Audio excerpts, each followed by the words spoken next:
You're listening to The Lockdown with Phil Reynolds. I want to start with the exciting news of your pilot series on BBC Northern Ireland. Class, thanks very love much. it. Tell me everything that you're allowed to tell me before it goes out on air.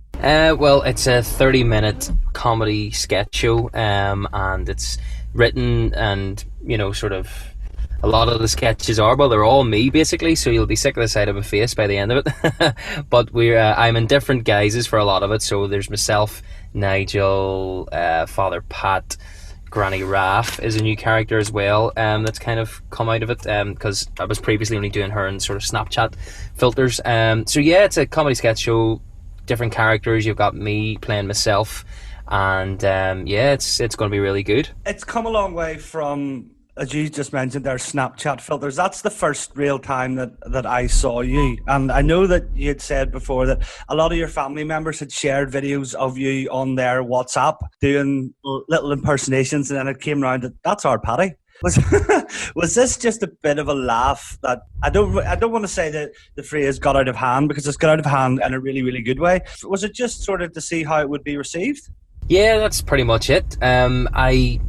I've always been into comedy, and I've always been it's mad that I'm doing a sketch show on the BBC, having watched the Fast Show, growing up watching the Fast Show, and Big Train, and it's mad to be doing that now, but in a way I was kind of always gravitating towards that. And yeah, so I've always been into comedy, and whenever I was playing in a wedding band before, and it was a part-time carer for my younger sister, and so I had a bit of time during the week when I wasn't gigging at the weekends to create, if you like, and I've always been creative. So once I kind of got the band set up and running, there's not much creativity left, and I was like using my phone then to create wee sort of monologues as different characters, and yeah, like pestered my family with them, and then they just sort of pass them on to people, and eventually I was getting them sent to me from people who didn't realise it was me behind the sort of the get up, or the digital kind of filters.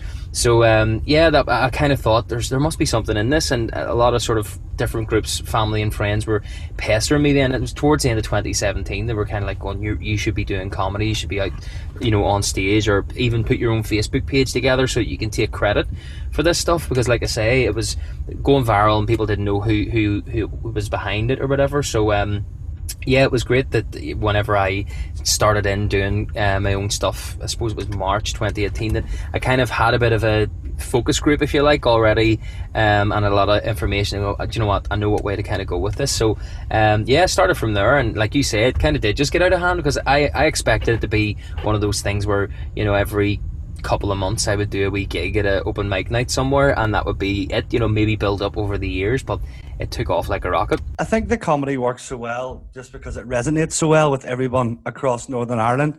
I don't want to get into the divides, and the divides being BT9, and then we have other areas, but do you think it's because it's so relevant to the people, be it if you work in an office or if you work as a CEO, because your content, be it from the Limelight, the Ulster Hall, the different shows you've done, it's all really relevant to the working lifestyle of people from Northern Ireland. Do you think that's what's made it work so well? Yeah, I definitely think you're right. The relatability of a lot of the stuff is key, and I think that comes from the fact that I got into comedy so late. I mean, I was 34, so 2 years ago, so yeah, 34, whenever I decided to give comedy a crack, and by that stage I had 2 kids. I'd probably had about sort of 3 serious jobs in terms of like I had a career as a call centre trainer, so I'd worked in loads of call centres all over the UK and Ireland as well, and like I'd done so much that way, and then I was made redundant a couple of times. Then I decided to go self-employed and start up my own business in terms of being in a wedding band and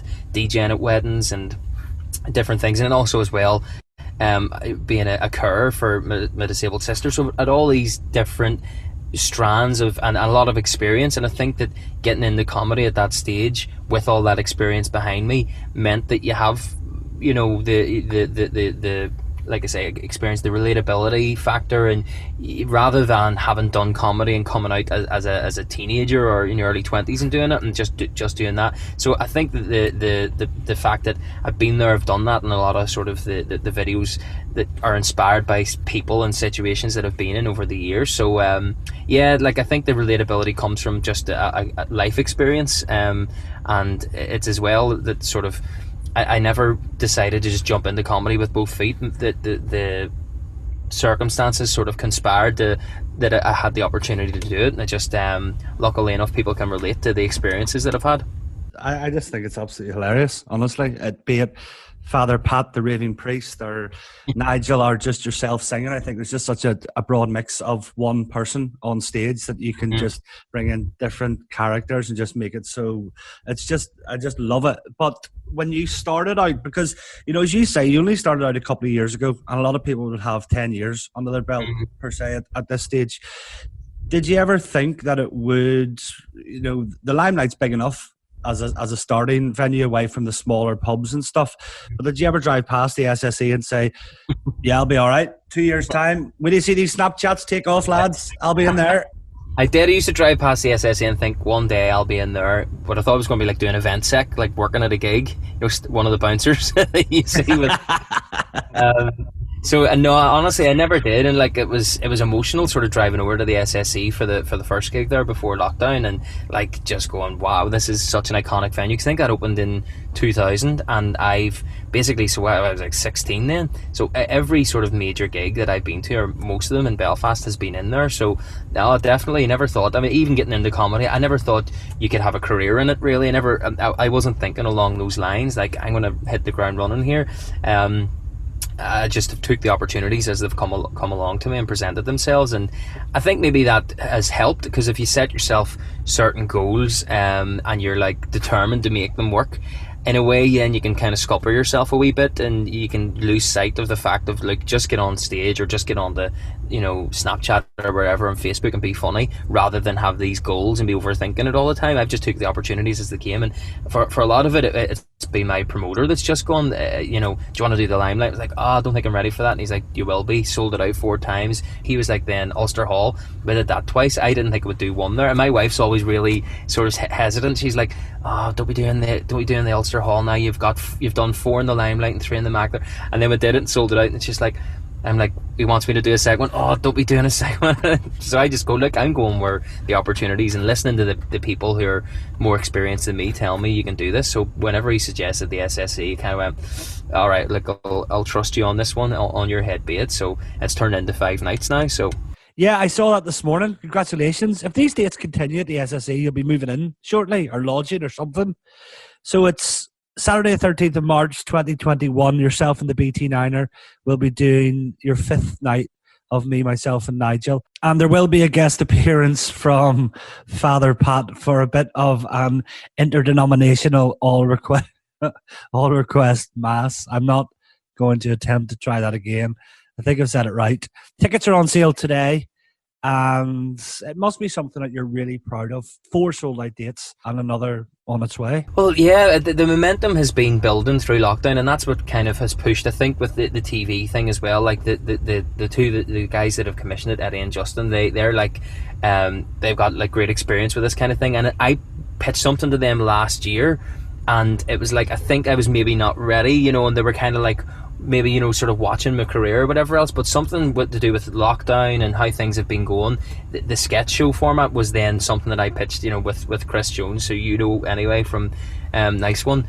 Yeah, you know him well. So basically, Chris helped me repackage what I was thinking into a format that would work for TV. And I think with everything kind of conspiring and, you know, being big enough to do the SSE on a few nights, and with things going well in lockdown, and the sort of the trajectory and the numbers and stuff, all of it conspired that whenever me and Chris then put together what I was more happy with, I was a bit more comfortable with this sort of idea of a sketch show, because I've watched so many of them growing up, that yeah, Eddie and Justin were just like, yeah, let's have a crack at it. So yeah, it's just all very exciting to be doing all this at the same time, and lockdown has given me the time to focus on the TV. The one thing I was worried about was that I would take on a TV opportunity and be still developing live stuff, but I can't do any live stuff at the minute, and the show that I'm doing, I've already done it once and it's pretty much written, so it's given me this great kind of sort of blank canvas, if you like, and the headspace to focus on the TV thing and what we've come out with. Like, I watched last night, you know, a lot of it, and I was just,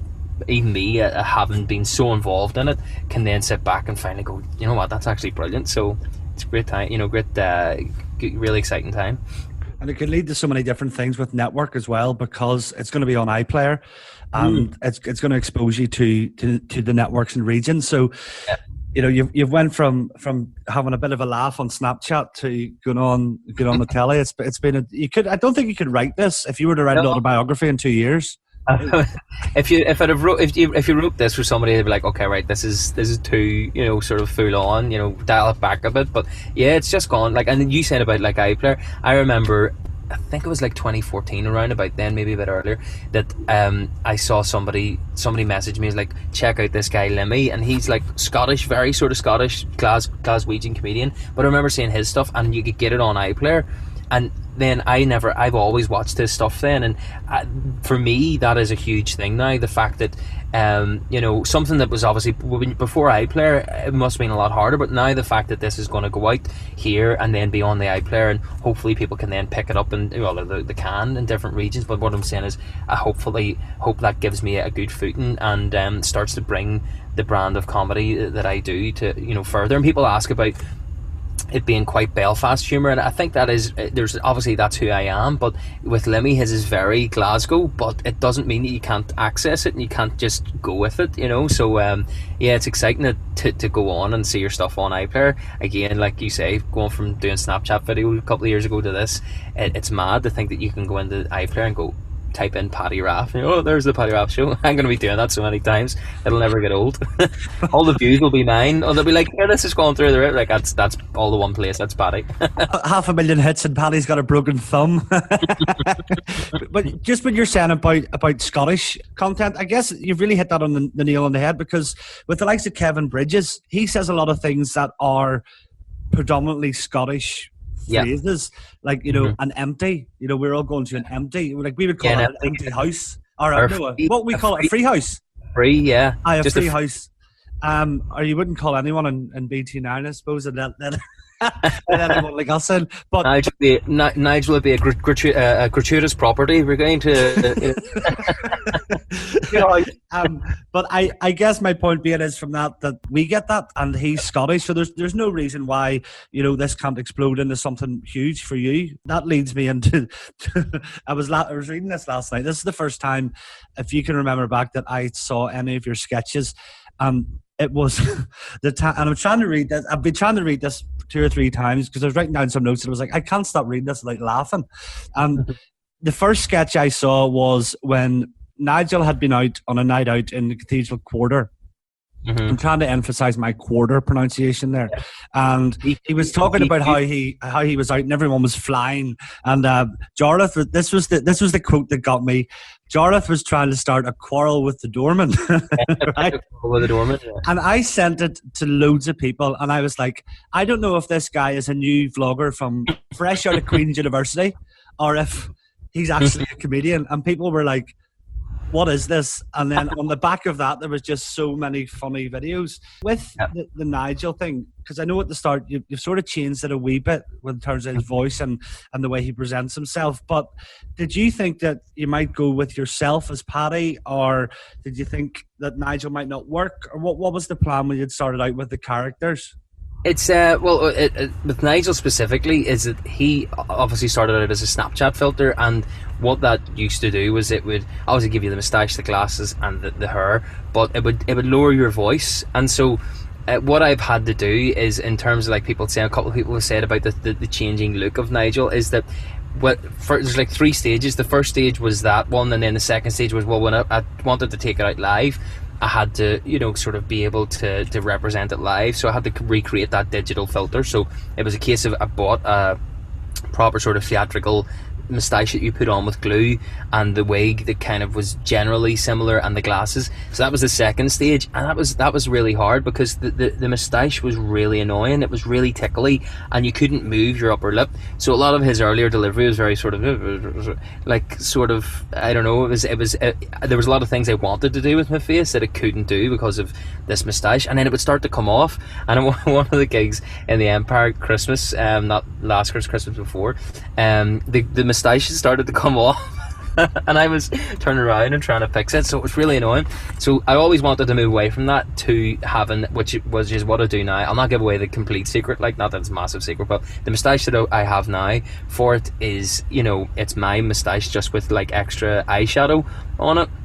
And it works a treat, and that means I can move my mouth as much as I need to, and the expressions kind of can then ramp up a bit. So that's kind of been the way it's evolved, and it means that, I mean, if I took the other one to TV, it would be very sort of, the director would be like, come on, give us something more to work with here. I'm like, the moustache, I can't, you know, want to sneeze all the time. So that's how the characters kind of developed. Well, that particular one anyway. It's the same with Granny Raff in the show, in the Paddy Raff Show here, is that I only ever did that as a Snapchat filter. And it was through people, whenever I don't do the granny character, because the Snapchat filters sometimes go off your phone, and there's no rhyme or reason to when they're going to come back onto it. So there'd be people begging, going, oh, come on, more Granny Raff.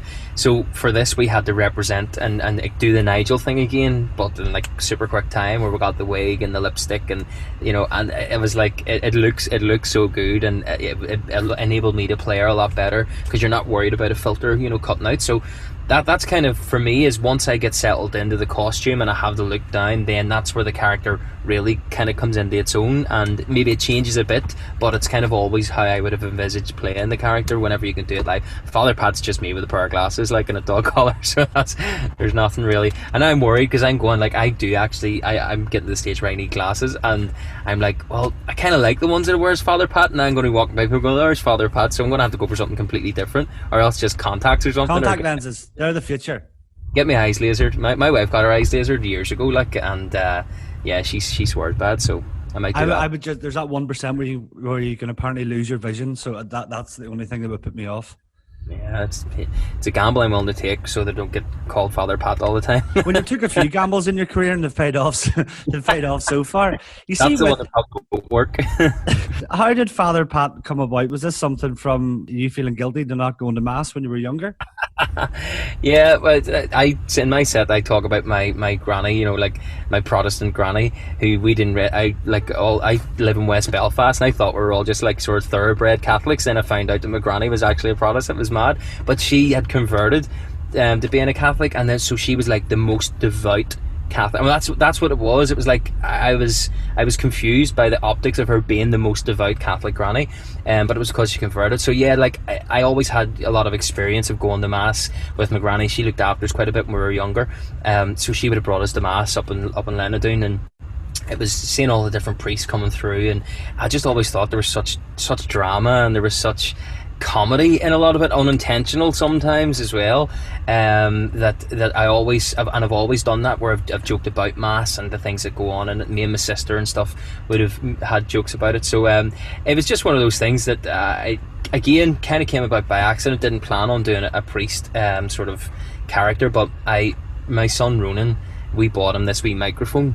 And it was, you see them all over the place, these Bluetooth microphones, but it has a setting where you can flick on this sort of real reverb and echo effect for singing. But it sounded, me and my sister were joking that it sounded like whenever you went to the Clonard Novena and you were sitting outside, and it was the big sort of speakers that were booming.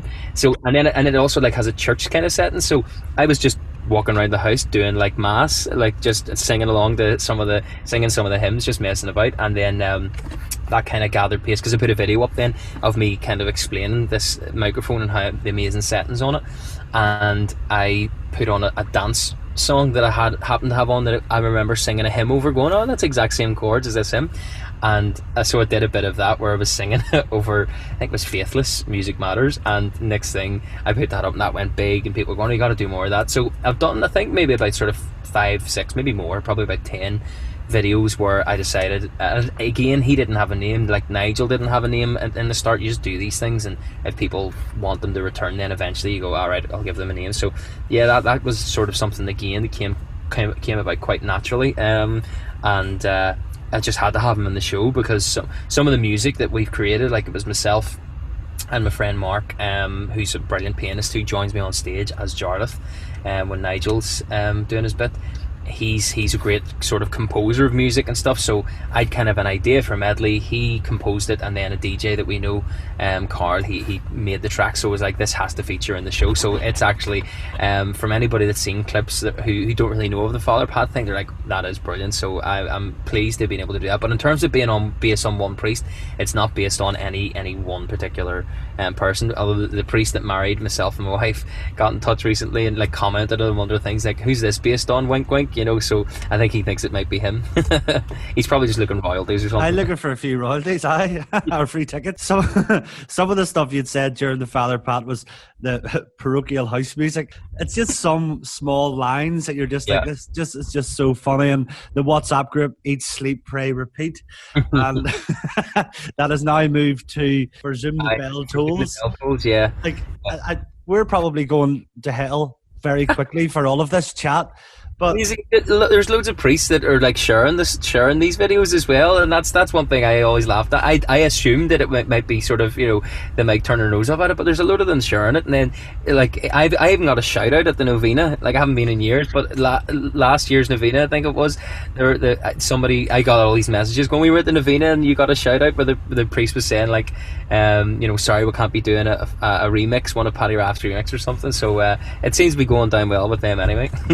You see, with the characters you've got now, because I know you said that Granny Raff was more of, you know, she was more Snapchat and stuff. Are you happy with who you've got for now for the pilot series? And then is there an intention to have maybe more, or are you happy with who you've got? No, I think that the funny thing was that whenever I started doing stand-up, again, like, which was at the same time that I started putting out the Snapchat kind of videos, I never intended, or I never thought they would land and I would be sort of a character comedian.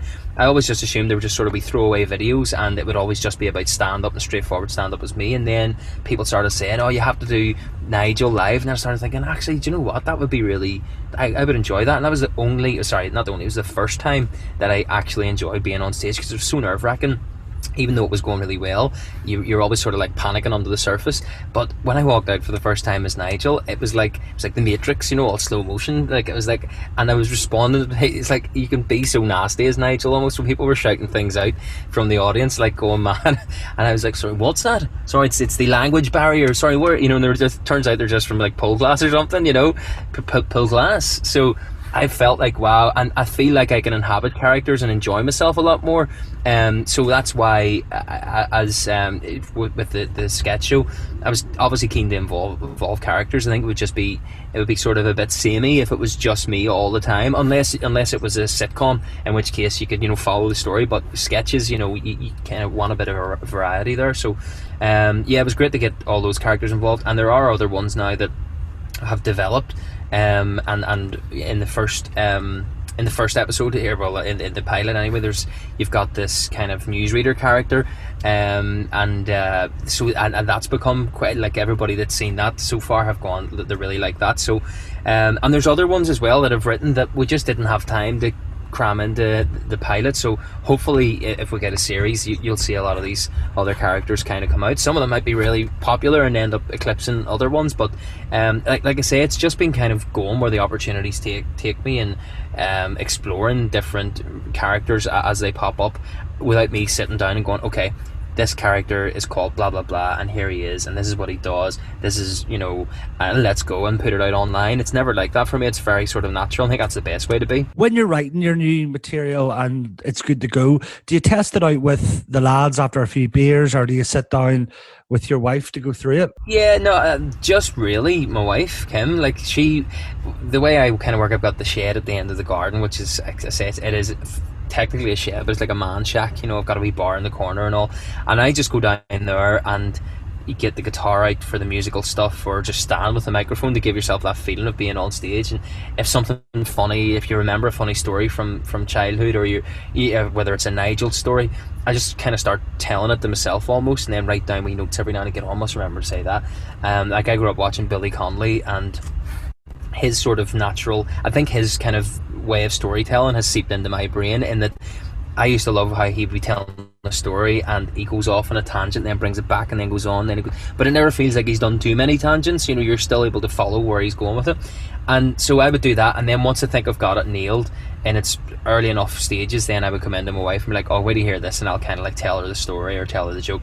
And she's a good barometer because she's into comedy, but at the same time she's not a mad sort of really into comedy person, so you kind of get the sort of the broad perspective, if you like. If I do something that's a bit too niche, you're like, I don't get that. And there's a few times I've gone, no, but there's enough people that will, and then I do it live, and if it goes really well, I come back and like, told you so. But so she'd be kind of the only one that I would bounce things up. But obviously doing the pilot, Chris, the producer, and George, the director, like they're the people now that I would also include in that as well. I'll be like, here, do you think this for the show? And sometimes they're like, yep, let's get it. There's a couple of things that came in really late, as in there were things that we kind of had or almost half hour set out, and I was like, actually, do you know what, I was thinking about doing this, and the opportunity, like, oh well, the cameras are set up if you want to do it, and it developed, and then there's some of that comes in. So I enjoy that. I've enjoyed that process, and having other people with great sort of comedy credentials to bounce these things off. Because like George, the director, he's directed Phoebe Waller-Bridge in Crashing, which was the show just before Fleabag there. So like he's worked with some brilliant people. He was working with Mitchell and Webb, directing them until the lockdown came and they had to stop filming what they were doing. So to be able to bounce things off him and make him laugh and have him go, right, that's it or whatever, that's it's a dream come true. When you've written your material and we fast forward to show day, you're walking up the small steps to the stage at the SSE. You've sold it out. Everyone's there for you. The buzz must be incredible, but it still must be a little bit terrifying at the same time. It's the terrifying point for me is more sort of sitting backstage before doing it, and the more terrifying is the smaller venues. So I've done like the show literally just before I went on the stage at the SSE was in a wee bar in Antrim, a 70 people capacity, that, and before walking out into that, like it was literally just like opening the door and walking into a bar. But that was more nerve-wracking genuinely than going out at the SSE, and because you can see individual faces, and you kind of get drawn towards individual faces, whereas when you're at the bigger the venue, it's more just a sort of swathe of laughter. And so yeah, the SSE wasn't as but yeah, definitely backstage at the SSE. But once I got out behind the curtain, like I use a lot of my sketches, some of the ones from online, some bespoke ones for whatever that particular gig is, as a show reel, like as a warm-up act. So people are they're sat in their seats, the lights go down, the screen's there, and on sort of 5 minutes of sketches go. Feels like you're kind of out there already, entertaining them, if you know what I mean. Because it's different if it's a support act, which I've done before. I've had support acts and they go out and they do their thing, because it's like, I'm glad they're getting laughs and warming them up, but at the same time it's not me, and I still have not yet sort of tackled that. And it's like, okay, so this has been a sort of a good way to do it, which is put the sketches out there, and then you just come out. And then the thing is as well, is it's never happened, but like my thinking is, if the sketches tank in front of the audience, at least then they'll be happy to see you come out. You're like, right, okay, never get started. But the sketches have worked great, as a way, like I say, you just put them on, and I stand backstage and I kind of know the parts where I wrote for I hope this is the big laugh, and then it happens, like, oh right, here we go. So then I'm just like, get me out there. But definitely before I get to the curtain and start listening, when I'm sitting in the dressing room, I'm climbing the walls, and people are like the guy Mark that I play with, he'd be like sitting backstage, and I'd be like, right, I'm going out, and I have to be there for the start of the show reel, standing behind the curtain, because that's me, listening to the reactions. And he's like, just chill until you're ready to go on. I was like, no, I have to be out there listening. So that's the way I kind of do it at the bigger venues anyway. But then sometimes, again, being in likes of up in Antrim, didn't have the capacity for the sketches and the projector in certain places, so you just like, have to go in kind of cold. So the bigger the venue, the better for me. I love that you've got Mark with you before you go on stage, and that he's Jarlath when you're on the show. How did that come around? Because I've been reading some stuff up on you that the last time you went for a posh dinner was in the Savoy, and it was with Mark. That's ironic. Yeah. Was Nigel in attendance? Yeah, well, Nigel kind of was, because Nigel kind of is Mark in a way. He's a lot of the mannerisms and stuff are like it's like osmosis over the years. It's seeped in. Mark was my posh friend. I've nothing against posh people. My best friend's posh. So that's like Mark and me have been mates since we worked in a call center. I started working in a call center as soon as I left school. So I didn't have the experience of going to uni and all these other people. That's where I kind of made a lot of friends, and Mark has been the sort of best friend since then, and he's got the proper credentials, and he's been to all these swanky parties. He knows all the sort of ins and outs of etiquette and all that there, and he doesn't push it. He's really nice with it. It's not like he lives and dies by that, but he'll know, and he's great to have, because certain people think that he doesn't know that stuff because of the way he gets on and behaves, but he knows everything, like, and he speaks Latin and all this stuff. So he is the real deal. He's what Nigel would want to be, basically. And I think Nigel is me in the situations that I've been in with Mark, such as being in the Savoy, where it's like I'll just be myself and I'd hold my hands up and go, okay, I've used the wrong spoon there. I didn't realize I used a fork with my soup, I'm sorry. But basically, it's if I was to try and be posh and try and pass myself in those environments, that's who Nigel is. He doesn't necessarily have all the right tools to get by, but so yeah, like going to going for lunch in the Savoy with Mark was an experience and a half, and yeah, that's kind of starting to go into those kind of things. Going for dinner with Mark at certain places and meeting certain people was where I started to realise that there's a whole other world here that can be explored. So that's where kind of the inspiration for Nigel came. I'm sure he's playing the piano, just having a little tee-hee to himself, knowing finally that you're making reference to one night you and him were both out. I genuinely thought Nigel was just something that you've written. I didn't realise that it had been sort of character based on a friend. That's a really nice touch, that you've been friends for so long and now here you are on stage together.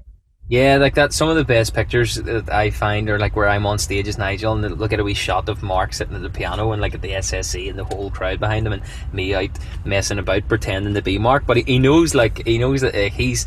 It's just certain mannerisms, and the way it came about was that I'd started doing, and I didn't realise, I was like, I'm going to do an impression of Mark here as Nigel. So I'd done the first Nigel video, which was the hosepipe band one, and it went viral, and then Mark sent the screenshot to me, and even I didn't realise why he was going to send, and he sent it to me, and he's not really on social media, just like sort of WhatsApp or whatever, and he sent me a screenshot, and he was like, all my friends have been sending me this, saying, oh my god, there's this guy online and he's so like you, and they didn't realise the connection. And then even I started going, I'm not doing an impression of you on purpose. He's like, oh, it's just must have filtered in. So it was purely by accident. But yeah, it's nice to be able to share the stage with him. And like there's even like certain the odd line where he would go, oh, here's a Nigel line, he would give me it. And there was one that he gave me one time just before I went down. I was like, oh, I'll try and include that actually. And it might have been at the SSE, and it was one of the ones where if Nigel doesn't get a laugh for a certain joke, it doesn't matter, because like he just kind of plows on. There's so many of them, and this one I kind of said, and there wasn't a massive laugh, and I just kind of moved on. And then after, Mark was just like, I can't believe he was waiting on this big laugh, and I didn't get it. And I was like, I'm just going to stick to my own from now on, thanks. Just you stick to the piano, thanks very much. Yeah. Just when you're mentioning pictures, I know I tweeted you about this, but that really lovely picture you've got on the Odyssey stage. Yeah. I think you've got your little daughter with you, or it's Ronan, I think, in your arms, and you're like, hey, I've done it. Yeah. We were in the front row. Oh yeah, you were cropped out of this, were you? Yeah, so we're in the front row with the only people who were cropped out of the photograph. No way. So, thank you so much. Were you on the extreme left or right or something? I'm trying to. It certainly wasn't done on purpose, like. But yeah. It's okay. I can take it. It's fine. I wanted to ask you about both your little kids as well. When you were in lockdown, I saw the video you'd done. It was just adorable. Do you find it really important to have both your son and your daughter involved, in, be it a small way, but in your sketches like that? Even Clara was like, "Where's Nigel? I want Nigel," and that's I thought it was absolutely adorable. So do you like having little pieces like that? Involving the kids was something that I planned on doing. It just so happened that with my personal experience and writing sketches that involve talking about your kids, there came a time then where it was like, it would be great if Ronan could say this, or Clara could do that, and it just so happened that he's a brilliant wee actor, and there's actually a couple of sketches that I've written. I think definitely one of them is going to be in the pilot that involves him, and he acts me off the screen. He's going to need his own agent soon, so like, it was just one of those coincidences, I suppose, that he could do it, and he wants to get involved and do it. You know what kids are like these days, they're all into YouTubers, and like he would be walking about, he has like a wee sort of kid's iPad, and at the end of every video he's like, you know, make sure you click subscribe and click like and comment your favourite and all this here. So he's well in tune with that. So whenever I say but he wanted to do it, he loves it, and so he would then ask me, how many likes did my video get? That, no, you know, I have to like over exaggerate sometimes, like, oh, it's 75,000. They're brilliant. So it's nice to get them involved, and for that specific video, the SSE one, like where I was supposed to be on stage, but you know, the show had been moved because of lockdown. That was just a case of me filming my bits without them in shot, and then getting them in the position, and but the bit where Clara said, "Where's Nigel?" She does say that to me all the time. Like if I walk in with some Nigel kind of bits and pieces, like the jacket or whatever else, she's like, "Is Nigel coming?" You know, she really, it's like an uncle to her. And like there's sometimes now when she's not eating at the table, the only way I can get her to eat is to pretend to be Nigel, and like so I'll be sitting there and she'll like turn her head, and I'll go, "Clara, Nigel wants you to eat here," and she's like, "Hiya, Nigel," like her eyes light up, and then I'm like me and my wife were looking at her, this is weird, like we're like, I really should be doing this. Come on, Clara, come on. So and then whenever I come down the stairs to make a video out in the shed, I'll just walk through the living room and forget that I've got this moustache on, and I'm as Nigel, and as I walk through, she just lights up, Nigel, and comes over and gives me a hug and all. So like it's mad that she sees it as somebody else, but I'm using it to my advantage now. I love that. I absolutely love that. What does Clara and Ronan tell their friends in school? What does your daddy do? Strange, yeah, because Ronan's like his schoolmates and stuff, and some of the mums and dads when you go to collect them, and the teachers, like at the very start of him going to school, like in P1 a couple of years ago, I'd only started in comedy, so not really many people knew, and then just over time more and more people start to know who I am and stuff, and it's very sort of natural. They like the school were wanting me to write. They came out and were like, would you maybe write a wee bit for our school play or whatever, and it didn't happen because of lockdown or whatever, but that was getting asked to do that, so who knows how that would have turned out. Probably better if it didn't happen, but yeah, he hasn't really had that experience of going in and telling kids what his daddy does or whatever, but like we would sort of ask him and say, like, because it doesn't feel like a real job at times, and you say, "Ronan, what's my job?" and he goes, "Being Nigel." Like, well, that'll do me. So that's like kind of, I suppose, what he's going to tell people is that my dad is Nigel. But yeah, it's one of those things as well, getting them involved in the videos, is I want them to still not focus on that as if that's going to be definitely a career, you know, because you can't plan these things. So as much as he's involved, I don't want him to turn into a stage kid per se, you know. Because he had a wee cameo appearance as like a mini Nigel, didn't he? Yeah, because that was the original. The first time that happened, I just came into the house after making a video, and he put the wig on himself and the glasses, and it was hilarious. He was that young at the time that he said, "Actor BT9 Coast Code, your Coast Code." It's like a Coast Code. Yeah, but he loves that now, so he loves being known as Mini Nigel. And I actually have, I don't know, like I have a few wee plans about, you know, sort of a Mini Nigel kind of incorporating that into one or two of the sketches, and he'll be able to carry it off no problem. Like, he's brilliant at the acting, so it's me that I'm worried about, you know. I'm worried, can I pull this off? He'd be fine. I've been thinking for the last while about, because obviously Nigel's so well known in Northern Ireland, that if you were to do something like First Dates, but not the premise of First Dates, but just with multi-cameras in a restaurant, Nigel walking in and just yapping about everything, would people be like, is this guy a real human being? Some of the stuff that he's complained about, you know, like Jarlath is an informant, you know, like, and turning to the water board over the overuse of garden hoses, can't get his lobster souffle to rise, and he was furious. Well, this is the funniest one. I just love this, about Poundland opening next door to M&S on the Lisburn Road. Poundland. that's been a that's been a bugbear for him. Yeah, I always bring that up. Like it's just one of those things that he keeps going back to. And then like at one of the recent shows where I said that he organised a weekly protest every Saturday. There's a protest at it where him and his mates will go out and stand. It all got a bit out of hand, and the police came, but they're BT9 police, so they used water cannons, but it was a nice touch. It was mineral water, which was nice of them. So it's like all like a BT9 riot. We were throwing croutons at them. So yeah, like the thing that's having Nigel complain about things is like it scratches that itch for me, because there's certain things that I want to complain about, like, and it's like not necessarily the posh stuff that he does, but I think we all have that in us. So to let Nigel just run with that and not realise how much of an asshole he's being, it works well on screen. The shouting you in a saxo, and just I love it. How do you come up with the content for, like, for instance, one of Nigel's most famous lines? He's been during lockdown. He's been absolutely elevated to uncooked bread. Like it sounds quite simple when you read it, but it must take you a bit of time to be creative with stuff like that. Yeah, like it's really just, for me, it's like a language trait that he has, where you take a well-known saying and you just sort of flip it, and sort of think what is the most, run it through like a posh thesaurus and be like, what is the posh version of this, and then Nigel just uses it so sort of easily, like gnaw the testicles, had to gnaw the testicles. I'm sorry, chew the ballocks of that guy.